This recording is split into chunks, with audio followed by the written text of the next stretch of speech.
सच्चिदानन्दरूपाय विश्वोत्पत्त्यादिहेतवे तापत्रयविनाशाय श्रीकृष्णाय अखण्डमण्डलाकारं व्याप्तं येन चराचरं तत्पदं दर्शितं येन तस्मै श्रीगुरुवे नमः। सर्वरूपमयी देवी सर्वं देवी मयं जगत् ततोऽहं विश्वरूपां तां नमामि परमेश्वरम्। आप लोगों ने कल सुना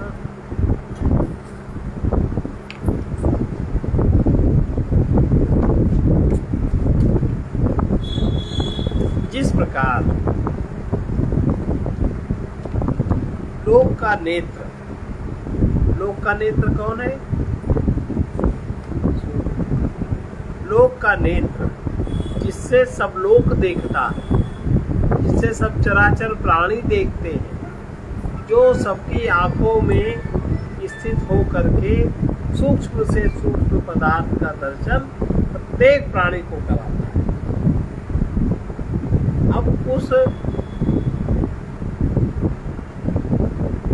नेत्र को, उस ऊर्जा को जिसकी बुद्धि जितना ग्रहण कर पाती, जिसकी बुद्धि में जितनी मलिन वासनाएं कम है, उतनी उसकी बुद्धि उस प्रकाश को ग्रहण कर पाती है और उतनी ही उस बुद्धि उस विचार में स्थिर हो पाती है। नेत्र देखते हैं ज्यादा क्योंकि नेत्रों में विकार होता है कम और बुद्धि से समझ में आता है कम, क्योंकि बुद्धि में वासनात्मक आवेग होते हैं ज्यादा। इसलिए बुद्धि सबकी एक तरह से काम नहीं करती, नेत्र सबके एक तरह से काम करते हैं। समझ में आए? ऐसे ही हर प्राणियों में मनुष्य की बुद्धि सर्वाधिक श्रेष्ठ होने के कारण जो मनुष्य देव स्तर के हैं, जो मनुष्य स्तर के हैं, जिनमें वासनाएं कामनाएं कम हो रही, सात्विक है, उनकी बुद्धि बहुत सूक्ष्म होने के कारण इस लोक के नेत्र की क्रिया प्रतिक्रिया, उसकी जो पदार्थगत होती है वो सब कुछ समझ लेते हैं। लेकिन जिनकी बुद्धि शुद्ध नहीं है वो लोक के नेत्र जो सूर्य संबंधी बाह्य दोषों से कभी लिप्त नहीं होता, उसी प्रकार संपूर्ण भूतों का एक ही अंतरात्मा संसार के दुख से लिप्त नहीं होता, बल्कि उनसे वो बाहर ही रहता है, बाहर ही रहता है।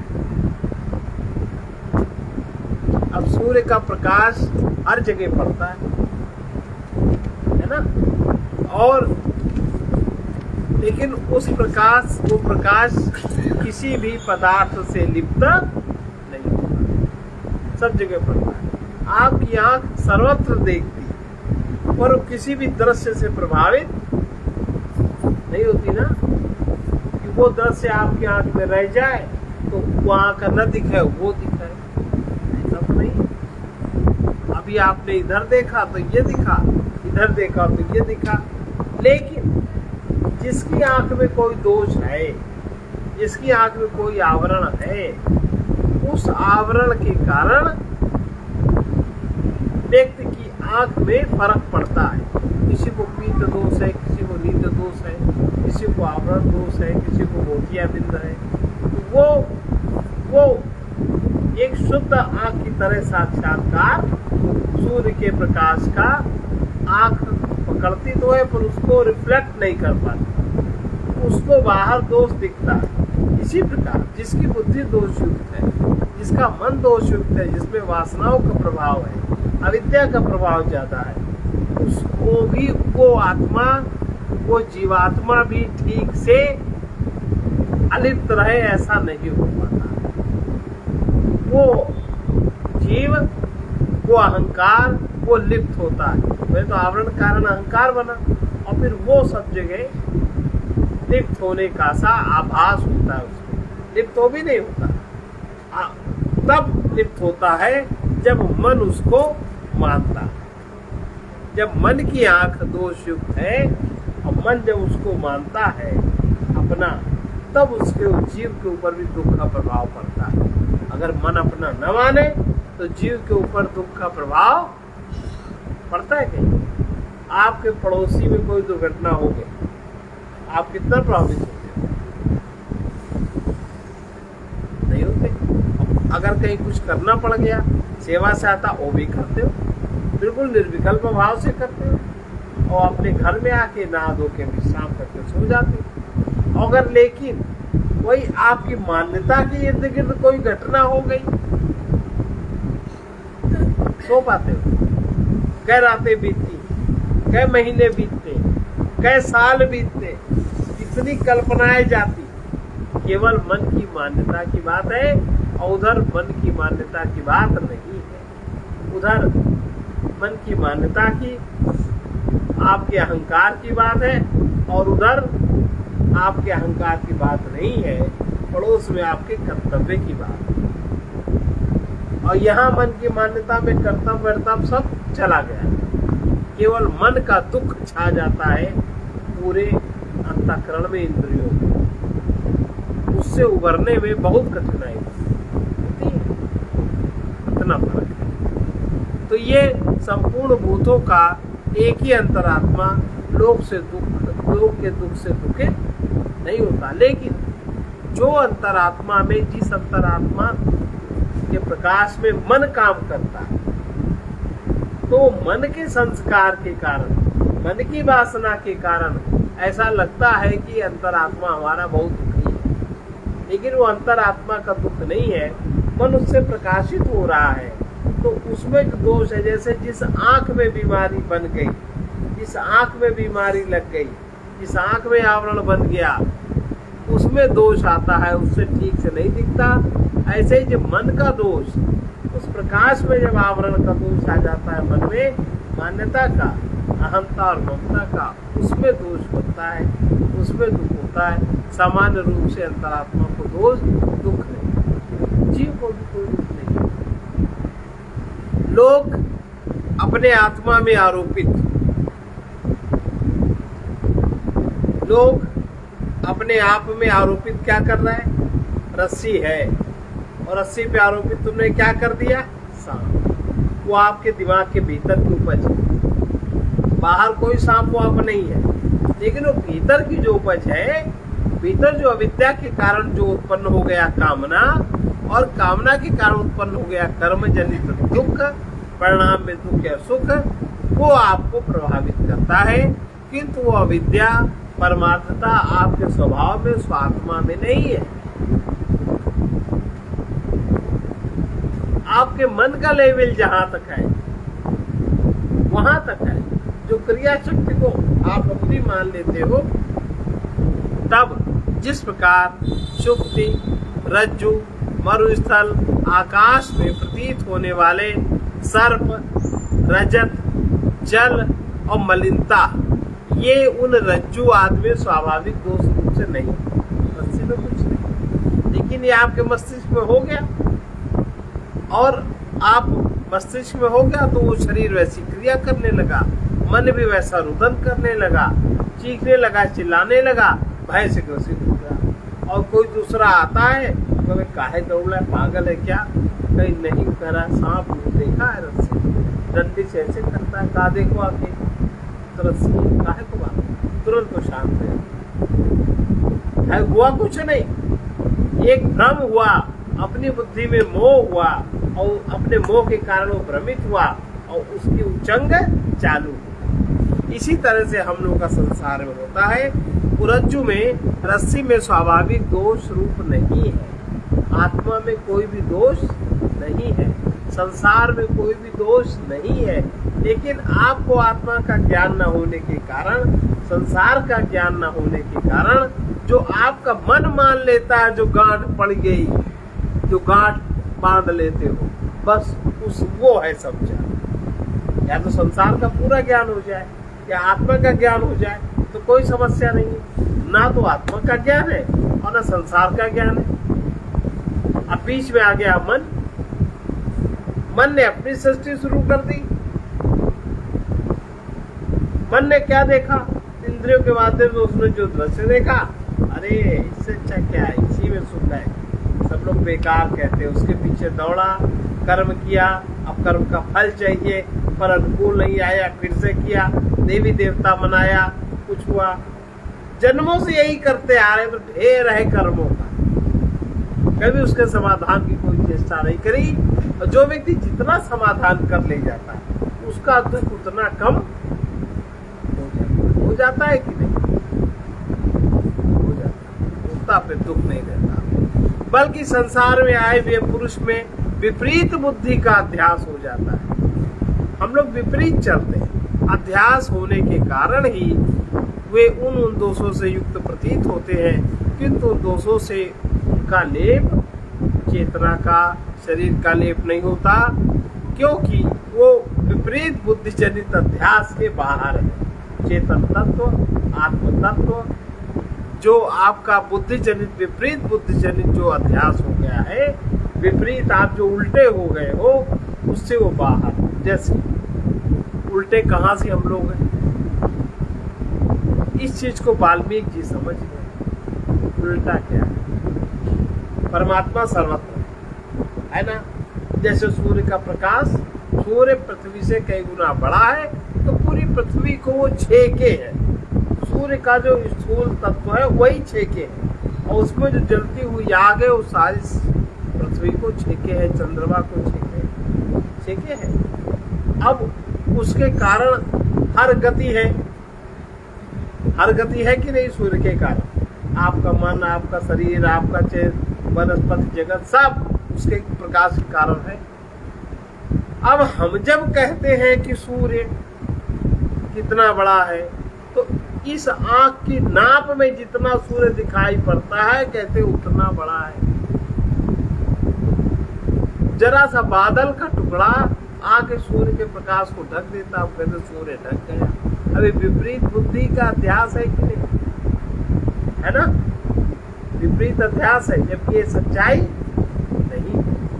और वो सच्चाई जब नहीं है, अब इसको आप आंख की तरफ से न चलो, आप सूर्य की तरफ से आंख में चलो, परमात्मा की तरफ से आप जगत में चलो, कि परमात्मा से जगत किस प्रकार निर्मित हुआ, और वो परमात्मा सबको समेटे है, आपको भी समेटे है। तो आप अपने मन में पहले उसकी धारणा कर लो, और फिर ये जो ये है समेटा हुआ दिखेगा नहीं, तब इसका नियम आपको समझ में आ जाएगा। आप तत्वता इसको समझ जाएंगे, हर नियम आप समझ जाएंगे, ज्ञान आपका जागृत रहेगा, और आपको हर पदार्थ का परिणाम, हर चीज का तुरंत आप सोचेंगे ऐसा क्यों, आपको सब समझ में आ जाए, तब आपकी सही समझ जागृत होगी। अभी तो विपरीत बुद्धि के कारण विपरीत समझ प्रकट होती है। तो वही वाल्मीकि जी को भी था, विपरीत बुद्धि के कारण उल्टा नाम जपत जग जाना। वाल्मीकि, आप जिसको उल्टा समझते हो, वाल्मीकि वह ब्रह्मा समान, ब्रह्म के समान वाल्मीकि जी हो गए। इसी प्रकार संपूर्ण लोक भी सर्प आदि के समान अपने आत्मा में क्रिया कारक फल रूप विपरीत ज्ञान का आरोप कर उसके निमित्त से होने वाले जन्म मरण दुख आदि का अनुभव। अब जन्म मरण क्यों होता है? जन्म मरण होता है वासना के अनुसार, परमात्मा नहीं करता। आप जो चाहते हो प्रकृति आपके सम्मुख कोई पेश कर दे, बहुत आज्ञाकारी, जैसे कोई होटल में बहरा, ऐसे प्रकृति आपकी आज्ञाकारी है, क्योंकि आप स्वयं ही परमात्मा। आपने प्रकृति के आश्रय मन को लेकर कुछ भी चाहा नहीं कि प्रकृति ने वो आपको परोस दिया। अब वो अभी थाली आपके पास आ जाए, या जो आप पहले मांग कर चुके हो पहले वो आएगा, तब वो आएगा। ये होता है मन के कारण। तो मन को आप मन समझ लो, मन को मैं मत समझो। शरीर को आप शरीर समझ लो कि शरीर है, शरीर को आप मैं मत समझो। तो जो उल्टी धारणा के कारण सारा प्रपंच विकसित, ये है पूरी बात। और जन्म मरण आदि का दुख अनुभव होता है। इसलिए आत्मा तो संपूर्ण लोक आत्मा, अंतरात्मा होकर भी विपरीत अध्यारोप से होने वाले लौकिक दुख से न आत्मा लिप्त होता है, जितना जीव लिप्त होता है, आपका अहंकार, आपकी जितनी सीमा है छोटी सी, आपके 2 बच्चा है, 2 बच्चे में ही आप लिप्त हो, 1 बच्चा है, 1 में ही लिप्त हो।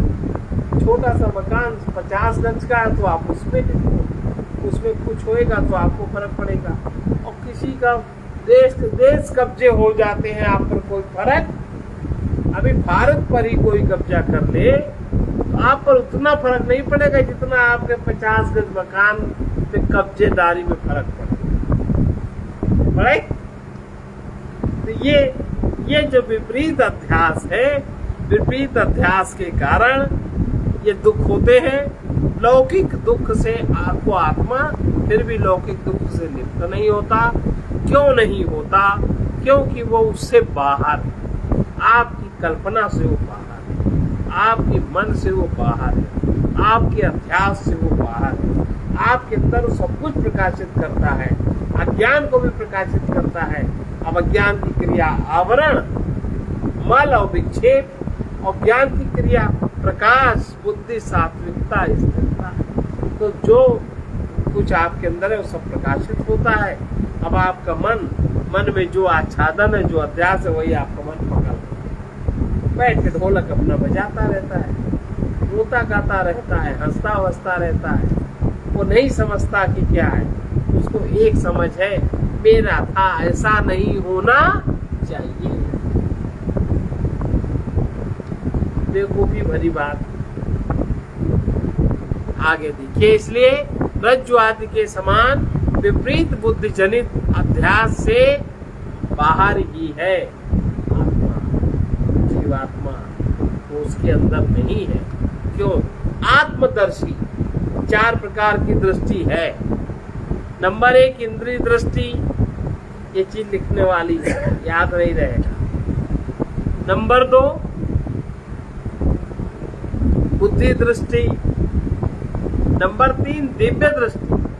नंबर 4 आत्मदृष्टि। आत्मदृष्टि सबसे ऊंची, आत्मज्ञान सबसे ऊंचा, आत्मबोध सबसे ऊंचा, आत्म प्रकाश सबसे ऊंचा, आत्मा से निश्चित प्रेम सबसे ऊंचा। और प्रेम कल पढ़ा था कि जब इसको ज्ञान हो जाता है तो उसका प्रेम भय मुक्त हो जाता है, उसको भी प्रेम में कोई भय नहीं लगता, वही उसका जीवन होता है। देखिए, आत्मदर्शी ही नित्य सुखी होता है। जो आत्मदर्शी नहीं है वो सुख की कल्पना भूल जाए। उसका सुख होगा तो पर दुख सहित होगा, क्लेश सहित होगा, पीड़ा सहित होगा। उसका दान होगा तो पर सापेक्ष होगा। अगर उसको दान देने से वो वस्तु पदार्थ नहीं मिलेगी तो क्षुभित होगा, मन में क्लेशित होगा और कह देगा दान देना बेकार, क्योंकि दान उसके पकड़ में नहीं आया, ज्ञान उसके पकड़ में नहीं आया, सत्संग उसके पकड़ में नहीं आया। ये सब ऊपर की चीज है। तो ऊपर की चीज जब उससे आप जब भीगोगे, ओवरकोट अपने सब उतार दोगे, मान्यताओं के, स्वीकृतियों के, कल्पनाओं के जाल से अपने मन को जब मुक्त कर लोगे तब तो मन भीगेगा। और वरना वो तो सब जगह मन उसी से चल रहा है। लेकिन आप अपनी जिद ठाने बैठे हो, इसलिए जो तामसी वृत्तियां हैं इनको हटा करके यथार्थ जो देखता है, आत्मदर्शी है, वही सच्चे सुख को प्राप्त होता है। सुनिए, एको वशी सर्वभूतांतरात्मा, एको वशी सर्वभूतांतरात्मा, एकम रूपम बहुधाया करोति, एकम रूपम बहुधाया करोति, तमात्मस्थं येन पश्यन्ति धीरा, तमात्मस्थं येन पश्यन्ति धीरा, तेषां सुखं शाश्वतं नेतरेषां, तेषां सुखं शाश्वतं नेतरेषां। जो एक है वो जो एक है सबको अपने अधीन रखने वाला है। उसकी अधीनता से कोई अलग नहीं जा सकता, उसके नियम को कोई तोड़ नहीं सकता। और संपूर्ण भूतों का अंतरात्मा, वो संपूर्ण भूतों का अंतर में, सबसे अंतर में जो चीज है वो अंतरात्मा है। तो अंतरात्मा, उसको आप जानते ही नहीं, उसके वश में आप होते ही नहीं, उसको आप मानते ही नहीं। आप मानते हो क्या? देवताओं को, क्योंकि देवता हमको प्रिय भोग देंगे, आप उनको इसलिए देते हो, वो हमको देंगे। आपकी मान्यता में जो आपको सुख देता है आप उसकी पूजा करते हो, लेकिन यथार्थ रूप में जो अंतर में आपके है उसको आपने जाना ही नहीं। जो एक सबको अपने अधीन रखने वाला और संपूर्ण भूतों का अंतरात्मा अपने एक रूप को ही अनेक प्रकार का कर लेता है। मन में जो अनुभव होता है, अनुभव तो करता अंतरात्मा ही है, पर मन का अनुभव अलग, बुद्धि में जो अनुभव होता है बुद्धि का अनुभव अलग, क्योंकि इनकी रचना, इनकी प्रक्रिया, इनका सूत्र अलग अलग है। तो उधर से तो करंट जाएगा। जैसे मन का रंग लाल, किसी बल्ब का रंग लाल, उसे विद्युत प्रकाशित हुई तो बाहर जो कलर आएगा लाल आएगा ना। विद्युत में लाल पीला नहीं है, वो जो बल्ब रंगा है, वो जो मन रंगा है, वो अपना रिफ्लेक्शन फेंक रहा है, वो उसको तो वैसा ही ग्रहण करता है। पर जो पर्दा है, जो आवरण है, उसमें कहीं नीला, मन कहीं पीला, बुद्धि कहीं सफेद, कहीं लाल, वो अपने एक रूप को ही, वो तो एक ही रूप है, अनेक प्रकार का कर लेता है। अब नीले प्रकाश का प्रभाव आपकी आंखों को शीतलता देगा, लाल प्रकाश का प्रभाव आपको उष्णता देगा। उसमें गर्मी किसकी है? अंतर विद्युत की। इसी तरह रागी द्वेषी मन आपको कष्ट देगा, दुख देगा, प्रेमी मन आपको सुख देगा, त्यागी मन आपको आनंद देगा, दानी मन आपको हर चीज उपलब्ध कराएगा। जैसी गुणवत्ता उस प्रकाश ने धारण करी, जो आवरण था, आवरण जैसा था, उसी प्रकार का आप प्रभाव ग्रहण करेंगे। अंतरात्मा एक है, वो एक होकर के अनेक रूपों में प्रकृति में, प्रकृति उसका आश्रय लेकर के अपने को किस प्रकार नचाती है, ये प्रकृति का नाच है, इसको समझना चाहिए। अंतरात्मा अपने एक रूप को ही अनेक प्रकार का कर देता है, अपनी बुद्धि में स्थित उस आत्मदेव। अब बुद्धि माने ऊपर होल्डल, बुद्धि माने होल्डल, मन माने आवरण।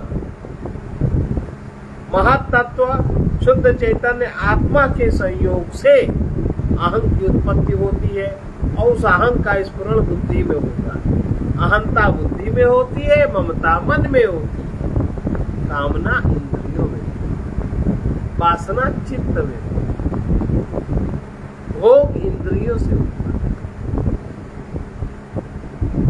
अपने रूप को ही अनेक प्रकार का कर लेता है, अपनी बुद्धि में स्थित, बुद्धि में स्थित। इसीलिए साक्षी बुद्धि जो सब जगह साक्षी है, साक्षी हो के जो विचार करती है। मन की व्यवस्था कौन करता? बुद्धि करती है ना?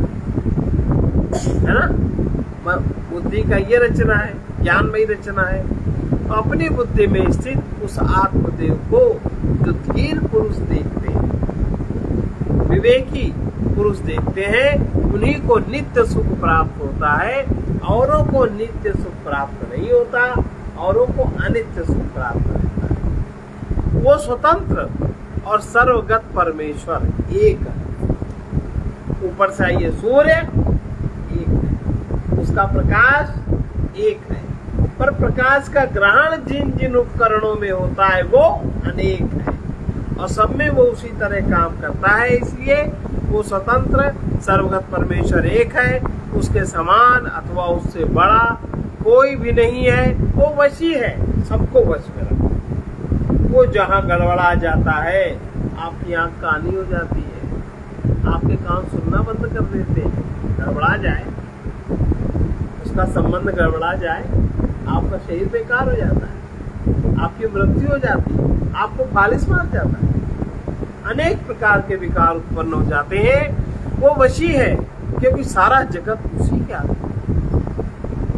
इसलिए उससे जुड़ो, उसको जानो, वो दृष्टि प्राप्त करो, तो आप भी शांत स्वतंत्र उस आनंद को प्राप्त करेंगे और सारी चाह आपकी समाप्त हो जाएगी।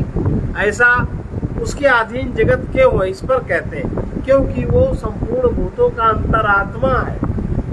अंतर में जो जीवन है वही है सबका अंतरात्मा। बाहर बल्ब का जो केंद्र है उसका अंतरात्मा होल्डर के पीछे है ना, कहाँ है?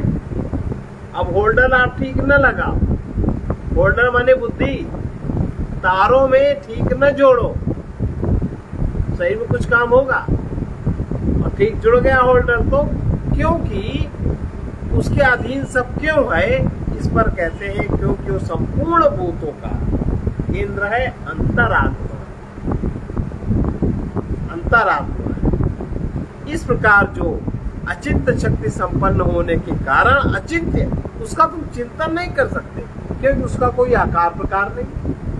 चिंतन तो आकार का करोगे, और जो बुद्धि से आकार देखेगा, जो मन धारण करे, ना उसको मन धारण करता ना बुद्धि से, वो अचिंत्य शक्ति संपन्न होने के कारण अपने एक नित्य एक रस विशुद्ध विज्ञान स्वरूप, विज्ञान माने आप उसको हर क्षण अनुभव करते हो, वो आपके प्रत्येक कर्मों का हर क्षण साक्षी रहता है, स्वप्न में भी रहता, जागृत में भी रहता, सुषुप्ति में भी रहता, ध्यान में भी रहता, समाधि में भी रहता, हर क्षण वो आपका साक्षी रहता है, पर आप उसकी ओर नहीं देखते, आप साक्षी को नहीं जानते, क्योंकि आप पदार्थों को मैं मानते हो, आप मैं के आकार में ही लगे रहते हो। अगर आप देखना शुरू कर दो तो साक्षी प्रकट हो जाएगा।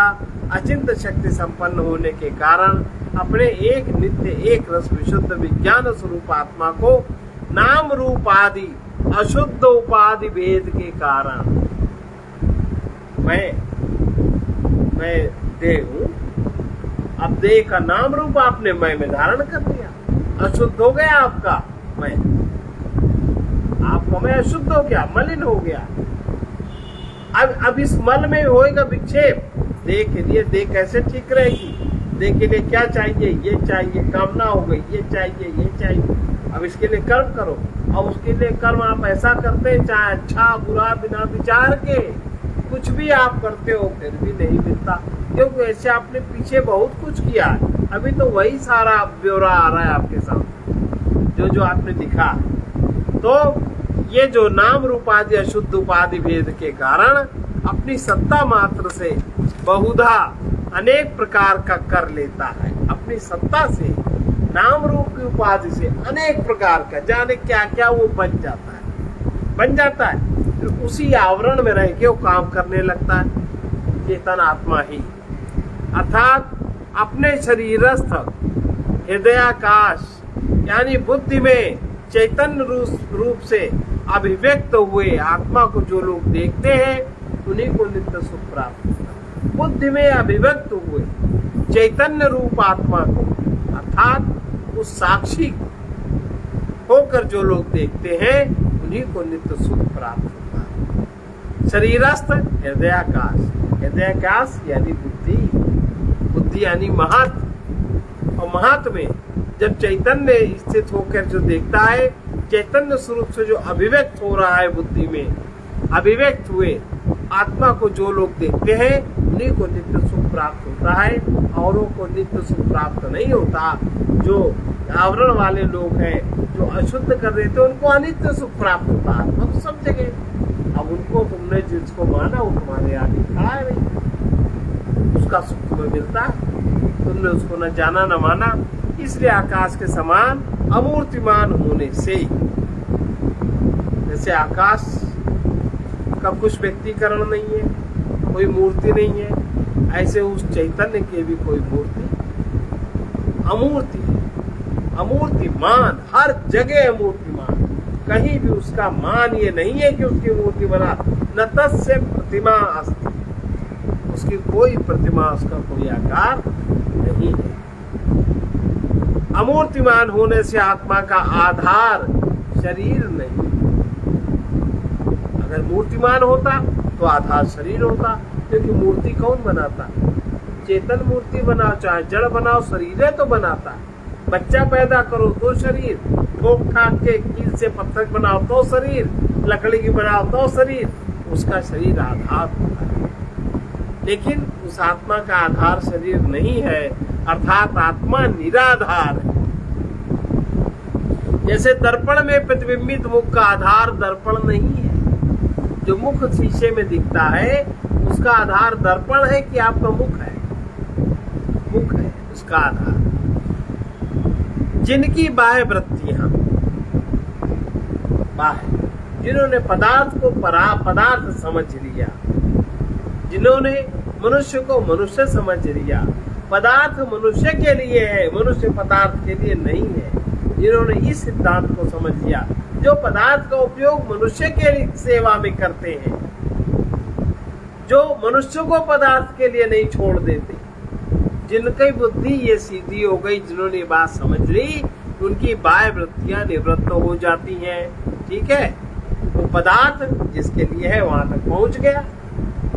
एक पिता घर में 10 लोगों के पालन का माध्यम है, आधार है, उसके पास जो भी कुछ आता है वो सब जोड़ के रखता है, यथा योग्य व्यवस्था करता है। जितना बुद्धिमान है अपने पास कुछ नहीं रखता, और फिर भी सब लोग कहते हैं जो है सो बाप का हम दिया, तो इसमें वो संतुष्ट होता है नहीं।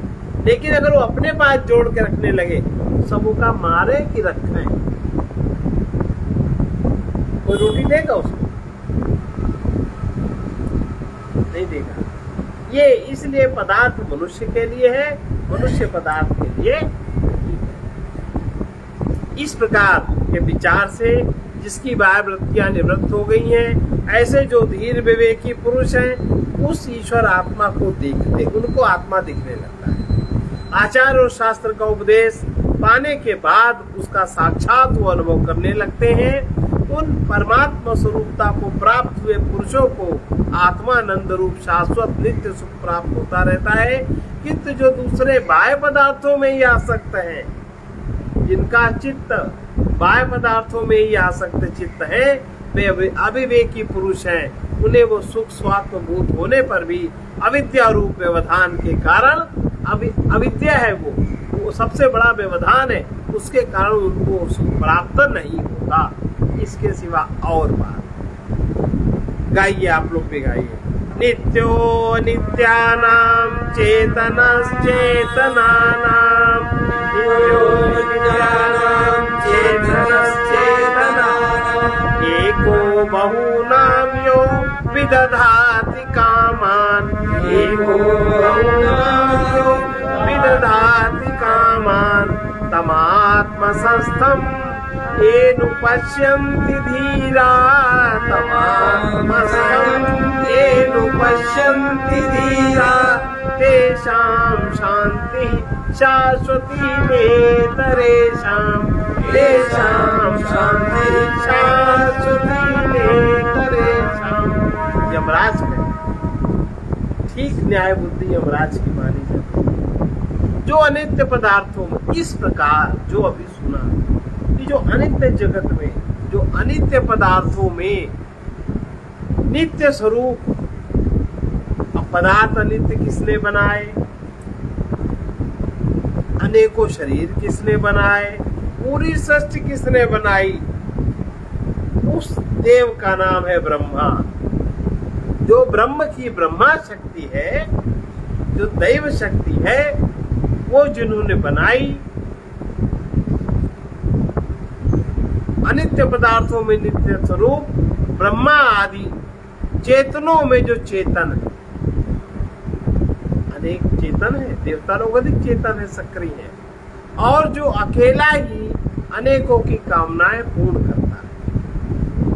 अकेले बना रहे ना, सब बन रहे हैं, बिगड़ रहे हैं, सब कौन दूसरा उनका सहायक? अपनी बुद्धि में स्थित उस आत्मा को जो विवेकी पुरुष देखते हैं उन्हीं को नित्य शांति प्राप्त होती है, औरों को नहीं प्राप्त होती। जो अनित्यों नाशवानों में नित्य अविनाशी है। नाशवान देह, नाशवान आकार, नाशवान सारे पदार्थ, इनमें जो अविनाशी है। चेतन अर्थात ब्रह्मा आदि अन्य चेतनता प्राणियों का भी जो चेतन है, समस्त देवताओं का जो चेतन है, जिस प्रकार जल आदि दाह शक्ति शून्य पदार्थों में दाहकत्व अग्नि के निमित्त से होता है, वैसे ही अन्य प्राणियों का चेतनत्व आत्म चैतन्य के निमित्त से होता है। इसके सिवा वो सर्वज्ञ और सर्वेश्वर भी है, क्योंकि वो अकेला ही बिना किसी प्रयास के अनेक सकाम और संसारी पुरुषों के कर्मानुसार भोग यानी कर्म फल और अपने अनुग्रह रूप निमित्त से हुए भोग विधान की रक्षा करता अर्थात देता है। जो धीर बुद्धिमान पुरुष अपने आत्मा में उस आत्मदेव को देखते हैं, उन्हीं को शाश्वती यानी नित्य स्वात्मभूता शांति उपरामता प्राप्त होती है। अन्य जो ऐसे नहीं है उन्हें शांत और उपरामता प्राप्त नहीं।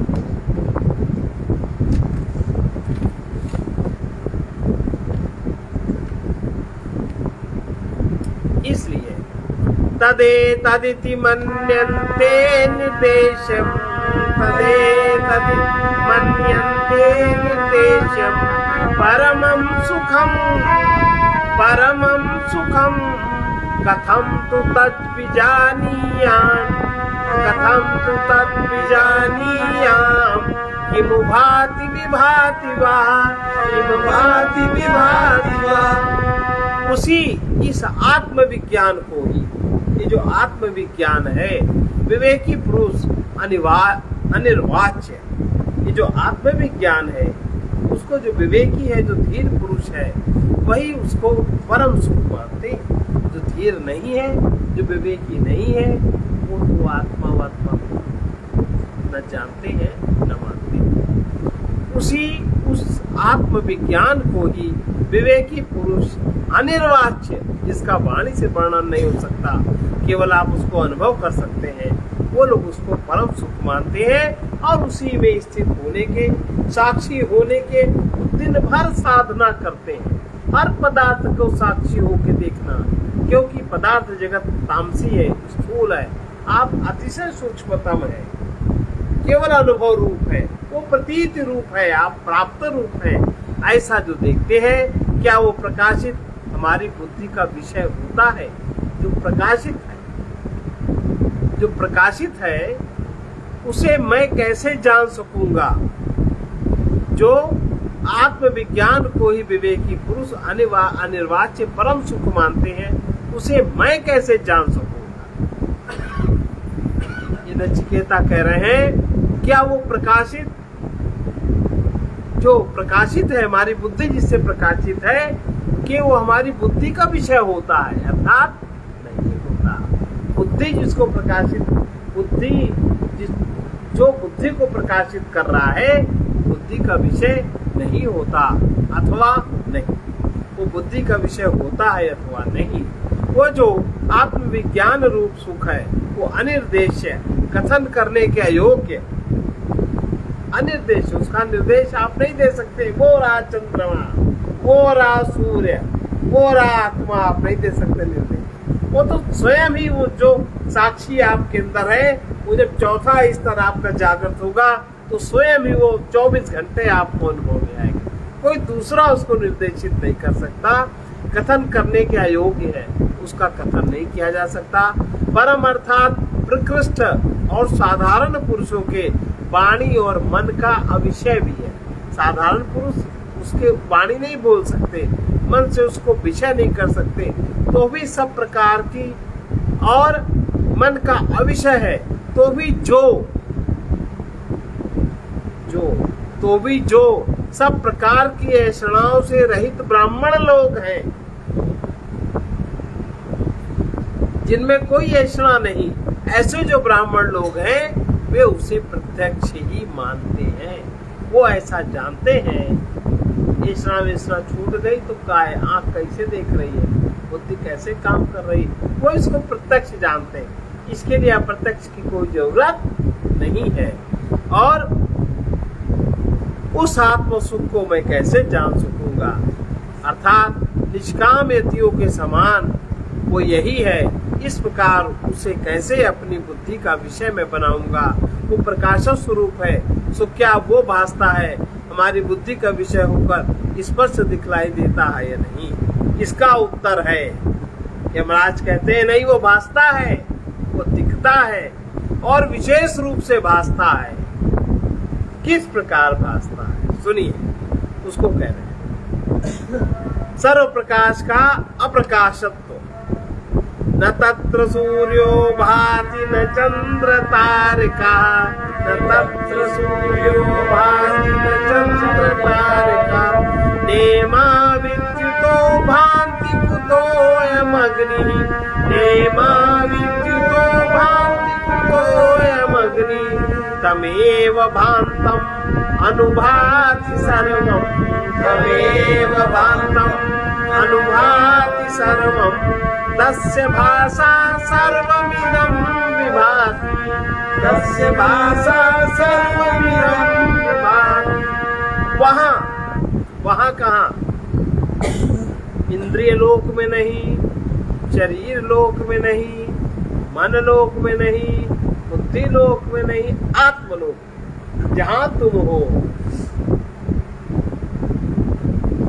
जहाँ तुम पथिक तुम जहाँ हो वहीं पर तो वो है, पथिक तुम जहाँ हो वहीं पर तो वो है, खोजे लगाने के काबिल नहीं है, खोजे लगाने के काबिल नहीं। वहाँ पर उस आत्मलोक में जो सर्वत्र है, सर्वदा है, वो वही तुम हो।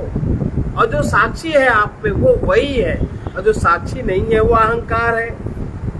वहां उस आत्मलोक में सूर्य प्रकाशित नहीं होता, चंद्रमा और तारे भी नहीं चमकते, ना वहां बिजली चमचमाती है। फिर इस अग्नि की बात क्या है? अग्नि तो इस लोक में भी प्रत्यक्ष नहीं है, आपको उसे प्रत्यक्ष करना पड़ता है।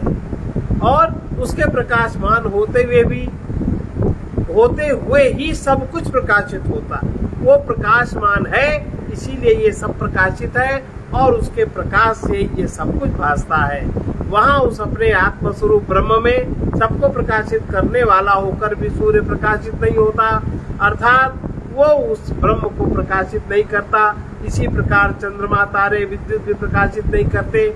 फिर हमारी दृष्टि से विषयभूत इस अग्नि का तो कहना ही क्या है, अधिक क्या कहा जाए। ये सूर्य आदि जो कुछ प्रकाशित हो रहे हैं वे सब उस परमात्मा के प्रकाशित होते हुए ही अनुभासित हो रहे हैं। जिस प्रकार जल उल्मुख जलते हुए काष्ठ आदि अग्नि के संयोग से अग्नि के प्रज्वलित होते हुए ही दहन करते हैं, उसी प्रकार उस प्रकाश उस तेज से ही सूर्य आदि सब प्रकाशित हो रहे हैं। क्योंकि ऐसा है इसलिए वही ब्रह्म प्रकाशित होता है, और वो विशेष रूप से प्रकाशित होता है। कार्यगत नाना प्रकार के प्रकाश से उस ब्रह्म की प्रकाश स्वरूपता स्वतः सिद्ध है। क्योंकि जिसमें स्वतः प्रकाश नहीं होता वो दूसरों को भी प्रकाशित नहीं कर सकता। जैसा कि घटादि का दूसरों को प्रकाशित नहीं करना देखा, कोई भी पदार्थ किसी को प्रकाशित नहीं कर सकता, और प्रकाश स्वरूप आदित्य आदि का दूसरों को प्रकाशित करना देखा गया है। इत श्रीमद परमहंस परिव्राजकाचार्य गोविंद भगवत पूज्य पाद श्रीमद आचार्य श्री शंकर भगवता कुतो कठोपनिषद भाष्य द्वितीयाध्याय द्वितीय वल्ली समाप्तम। अब तृतीय वल्ली हम लोग कल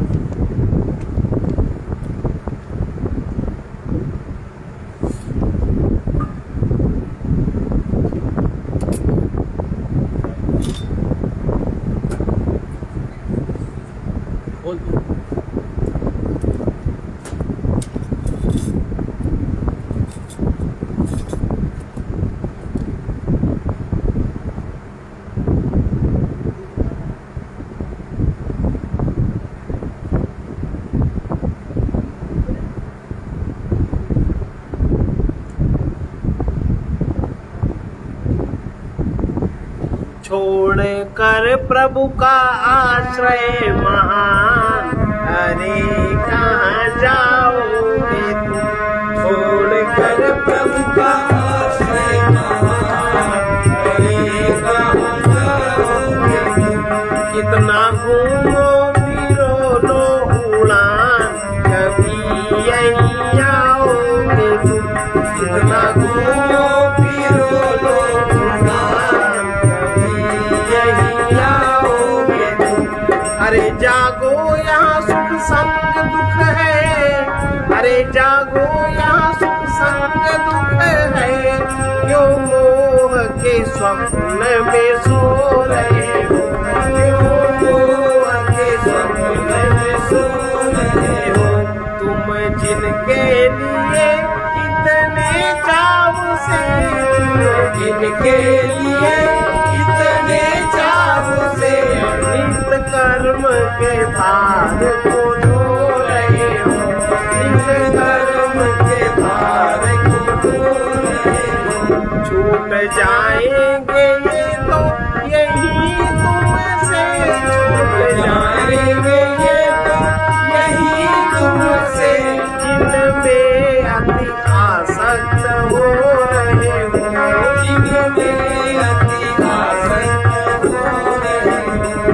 यहाँ आत्मोद्धार का जो समय था, यहाँ आत्मोद्धार का जो समय था, तुम व्यर्थ अनर्थ में खो रहे हो, तुम व्यर्थ अनर्थ में खो रहे हो। होगा जब तक नहीं आत्मज्ञान, यहाँ दुख उठाओगे, होगा जब तक नहीं आत्मज्ञान, यहाँ दुख उठाओगे। छोड़कर प्रभु का आश्रय महान, अरे कहाँ जाओगे, छोड़कर प्रभु का आश्रय महान, अरे कहाँ जाओगे। कुछ ही दिन जग में रहना है, कुछ ही दिन जग में रहना है, किसी निर्बल दुखी को सताओ नहीं, किसी निर्बल दुखी को सताओ नहीं। उपकार नहीं कर सकते तो, उपकार नहीं कर सकते तो, अपकार में पाप कमाओ नहीं, अपकार में पाप कमाओ नहीं। बल विद्या धन वैभव मद में, बल विद्या धन वैभव मद में, गर्वित हो कर इतराओ नहीं, गर्वित हो कर इतराओ नहीं। जिससे तुमने सब कुछ पाया, जिससे तुमने सब कुछ पाया, उस परमेश्वर को भुलाओ नहीं, उस परमेश्वर को भुलाओ नहीं। नित्य करते रहो पुण्य दान, सदा सुख पाओगे, नित्य करते रहो पुण्य दान, सदा सुख पाओगे। कितना घूमो फिरो लो उड़ान, कभी यहीं आओगे, कितना घूमो फिरो लो उड़ान, जो मानते नहीं परमेश्वर को, जो मानते नहीं परमेश्वर को, वो माइक मोह में भूलते हैं, वो माइक मोह में भूलते हैं। इस सुख से विमोहित उसी मन में, इस सुख से विमोहित उसी मन में, फिर अनेकों दुख शूल भूलते हैं, फिर अनेकों दुख शूल भूलते हैं। कभी पाते हुए कभी खोते हुए, कभी पाते हुए कभी खोते हुए, हर्ष शोक शोक के द्वंद्व में झूलते हैं, हर्ष शोक के द्वंद्व में झूलते हैं। सदा वस्तु की दासता में जकड़े, सदा वस्तु की दासता में जकड़े, फिर भी अभिमान वश भूलते हैं, फिर भी अभिमान वश भूलते हैं। उन्हें देखो रहो सावधान, वीर कहलाओगे तुम। उन्हें देखो रहो सावधान, वीर कहलाओगे तुम। छोड़कर उसका आश्रय मान, हरे कहाँ जाओगे तुम।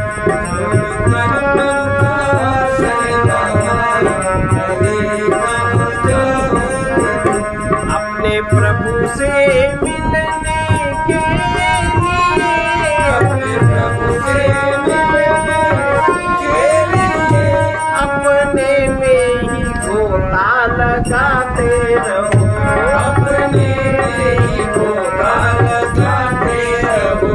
जिसमें हो कर सब कुछ करके, जिसमें होकर सब कुछ करके उस चेतन रूप को ध्याते रहो, उस चेतन रूप को ध्याते रहो। जो हो रहा है बस उसे देखो, जो हो रहा है बस उसे देखो, जो हो रहा है बस देखो उसे, जो हो रहा है बस देखो उसे। साक्षी बनो मोह हटाते रहो, साक्षी बनो मोह हटाते रहो। विश्राम करो चिद घन में सदा, विश्राम करो चित धन में सदा, जड़ से अपना स्व बुलाते रहो, जड़ से अपना पद बुलाते रहो। पथिक पाके परम गुरु ज्ञान प्रेम अपनाओगे तुम। पथिक पाके परम गुरु ज्ञान प्रेम अपनाओगे तुम। इतना घूमो फिरो लो उड़ान, कभी यही जाओगे तुम। इतना घूमो फिरो लो उड़ान, कभी यही आओगे तुम। छोड़कर प्रभु का आश्रय मान, हरे कहाँ जाओगे तुम। छोड़कर प्रकाश्रय मान, हरे कहाँ जाओगे।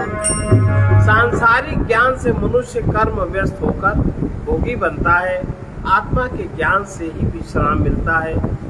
कुछ क्षण शांत हो जाओ, अभी तक जो सुना देखा या भोगा है उसे स्मृति से मिट जाने दो। शून्य में ही रहो, यही एकांत है, यही अनुभव का द्वार है। यात्रा बंद करो, स्थिर शांत होकर देखो। सर्वे भवन्तु सुखिनः, सर्वे सन्तु निरामयाः, सर्वे भद्राणि पश्यन्तु, मा कश्चित् दुःखभाग् भवेत्। कृष्णाय वासुदेवाय हरे परमात्मने प्रणतक्लेशनाशाय गोविन्दाय नमो नमः। उग्रवीर महाविष्णु, उग्रवीर महाविष्णु, ज्वलन्तं सर्वतोमुखं, ज्वलन्तं सर्वतोमुखं, नृसिंहं भीषणं भद्रं, नृसिंहं भीषणं भद्रं, मृत्युं नमाम्यहम्। मृत्युं नमाम्यहम्। असतो मा सद्गमय, तमसो मा ज्योतिर्गमय, मृत्यो मा मृतं गमय। ॐ पूर्णमदः पूर्णमिदं पूर्णात् पूर्णमुदच्यते